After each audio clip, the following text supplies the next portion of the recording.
स्वागत है आपको एक बार फिर से मेरे YouTube चैनल पर। तो आज क्लास 11 के रसायन विज्ञान अभ्यास 2 अभ्यास का नाम परमाणु संरचना का यह दूसरा भाग है।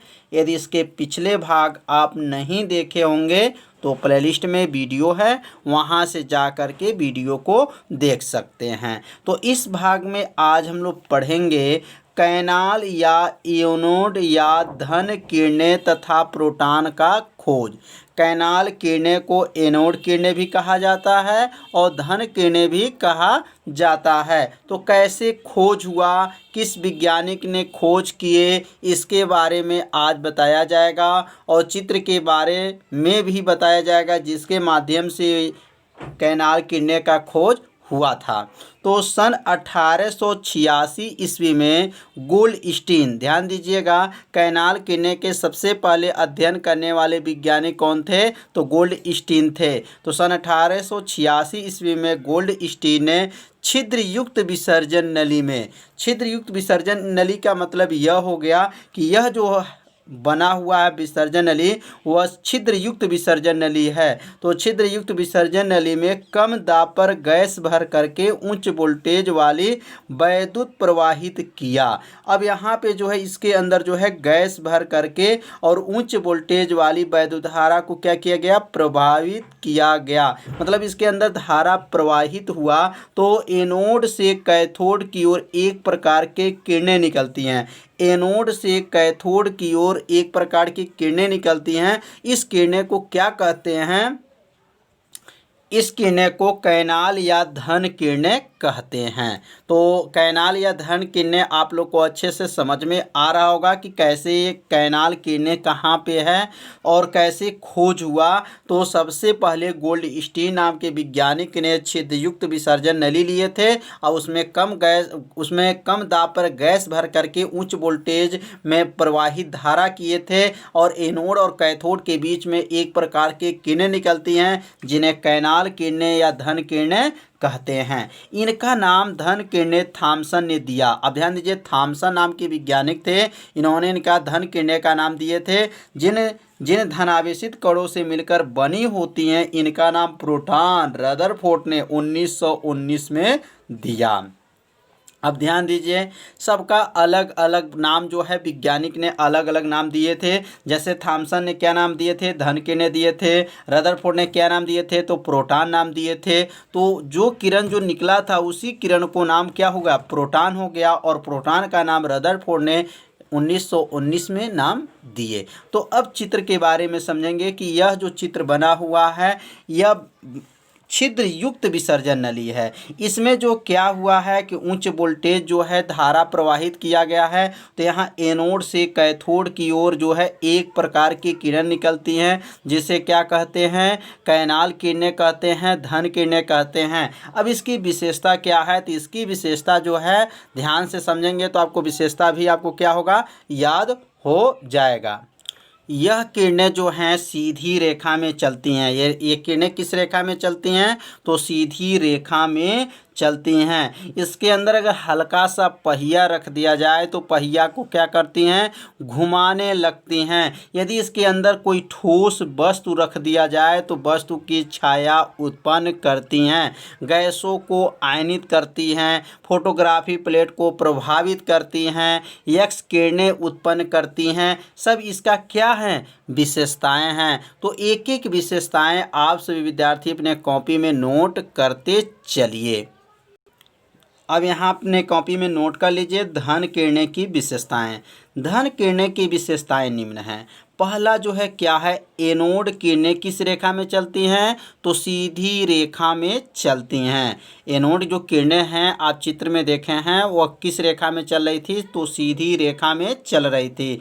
धन किरणें के मार्ग में रखा पहिया को क्या करती हैं? घुमाने लगती है। अगर उसके अंदर हल्का सा कागज का पहिया रख दिया जाए तो पहिया को क्या करने लगती हैं? घुमाने लगती हैं।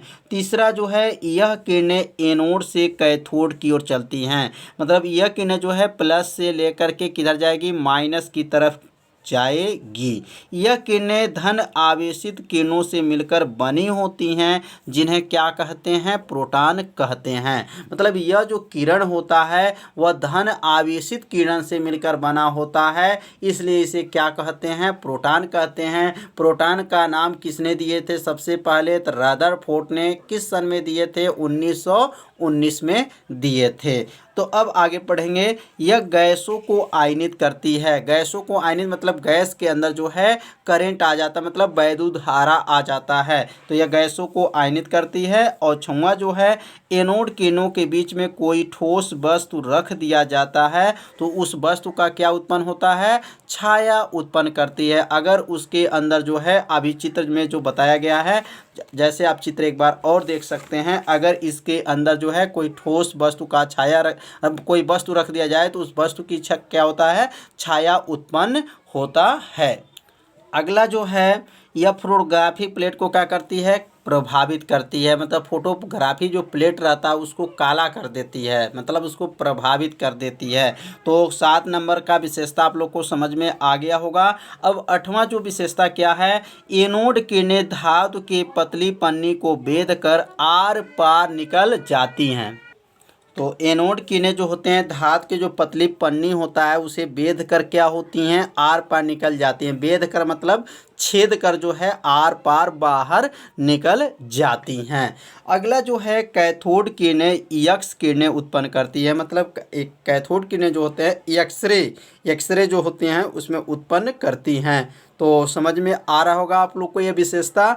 10वां ये विशेषता है कि यह ताप दीप्ति उत्पन्न होती हैं। तो टोटल 10 विशेषता आपको बताया गया। तो आप सभी विद्यार्थी यह 10 जो विशेषता बताया गया इसे अपने कॉपी में नोट कर लीजिए और इसे 2 बार पढ़ लीजिए, विशेषता आपको अच्छे से याद हो जाएगा। अब हम लोग पढ़ेंगे विशेष। मतलब विशेष जो है यह कंपटीशन के लिए बहुत ही आईएमपी माना जाता है। जैसे आप लोग पॉलिटेक्निक का परीक्षा दीजिए तो आगे चल के आपका एसएससी का परीक्षा देते हैं तो इसमें से छोटे छोटे जो क्वेश्चन जो है आईएमपी हो जाता है। तो जैसे प्रोटॉन का प्रतीक क्या होता है? तो प्रोटॉन का प्रतीक P होता है या 1p1 होता है। याद रखिएगा, P भी लिख सकते हैं या 1p1 होता है।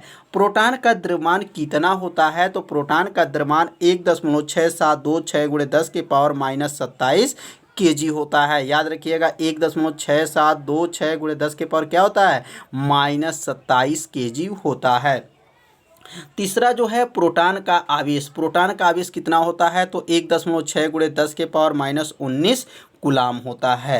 तो यहाँ जो है प्लस होता है, अगर प्लस लिखना चाहे तो प्लस लिख सकते हैं। अगर यहाँ माइनस करते हैं तो इलेक्ट्रॉन का आवेश हो जाता है। इलेक्ट्रॉन का आवेश कितना होता है? तो -1.6 × 10 के पावर -19 कूलाम होता है। और प्रोटॉन का जो आवेश होता है यह पॉजिटिव होता है, मतलब धनात्मक होता है। तो प्रोटॉन का जो है विशेष आप लोग को अच्छे से समझ में आ गया होगा। इसे अपने कॉपी में नोट कर लीजिएगा, 2 बार पढ़िएगा, आपको अच्छे से याद हो जाएगा। अब हम लोग पढ़ेंगे न्यूट्रॉन का खोज। न्यूट्रॉन का खोज किसने किए थे? तो याद रखिए सन 1932 ईस्वी में जेम्स चैडविक ने बरेलियम तत्व पर अल्फा कण का बमबारी करके न्यूट्रॉन का खोज किए थे।